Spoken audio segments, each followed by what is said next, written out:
কি রোহিণী, এ নাও মাছের ডিম। মাছের ডিম?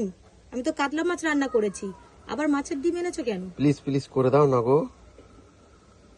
বায়নার আর শেষ হয় না, চলো তাহলে বানানো যাক। প্রথমেই একটা কড়াইতে বেশ কিছুটা জল, লবণ, হলুদ দিয়ে দিলাম। তারপরে মাছের ডিমটাকে আমি একটু ফুটিয়ে নিচ্ছি যাতে একটা আস্টা গন্ধটা বেরিয়ে যায়।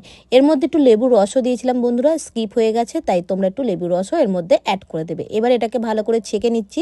এবারে গোটা গরম মশলা তেলের মধ্যে ফোড়ন দিয়ে দিলাম। এবারে দিয়ে দিলাম জিরে ফোড়ন, তারপরে আদা, রসুন, পেঁয়াজ, কাঁচা লঙ্কা বাটাটা দিয়ে দিলাম। তারপরে হলুদ গুঁড়ো, জিরের গুঁড়ো, ধনের গুঁড়ো, কাশ্মীর লঙ্কার গুঁড়ো এবং স্বাদমতো লবণ দিয়ে ভালো করে মশলাটাকে কষিয়ে নিচ্ছি।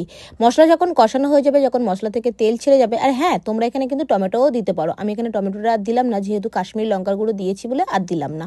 চাইলে তোমরা টমেটোটাকে পেস্ট করেও দিতে পারো, কেটেও দিতে পারো। এবারে সেদ্ধ করে রাখা আলুটাকে দিয়ে ভালো করে কষিয়ে নিচ্ছি মশলার সাথে। তারপরে ওই যে আগে থাকতে যে ডিমটা আমরা ভালো করে ফুটিয়ে রেখেছিলাম, মানে ভাপিয়ে রেখেছিলাম, সেই ডিমটাকে জল ঝরিয়ে নিয়েছিলাম, সেই ডিমটা এর মধ্যে অ্যাড করে দিচ্ছি। দিয়ে ভালো করে মশলার সাথে কষিয়ে নিচ্ছি ডিমটা।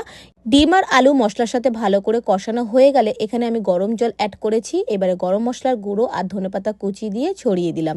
তোমরা চাইলে এখানে ধনেপাতাটাও স্কিপ করতে পারো, শুধু গরম মশলাও দিতে পারো। আমি দেখলাম ধনেপাতাটা দিলে বেশ ভালোই লাগবে, তাই একটু দিলাম। তো এবারে গরম গরম ভাতের সাথে পরিবেশন করেছিলাম। তোমাদের কেমন লাগলো অবশ্যই কমেন্ট সেকশনে জানাতে ভুলো না। ভিডিওটি যদি ভালো লেগে থাকে অবশ্যই বন্ধুদের সাথে শেয়ার করার অনুরোধ রইল। তাহলে আজকে যাই, বরমশাইয়ের জিভ দিয়ে যে জল বেরোচ্ছে, গরম গরম ভাতটা দিয়ে দিই। আর এত টেস্ট হয়েছিল কি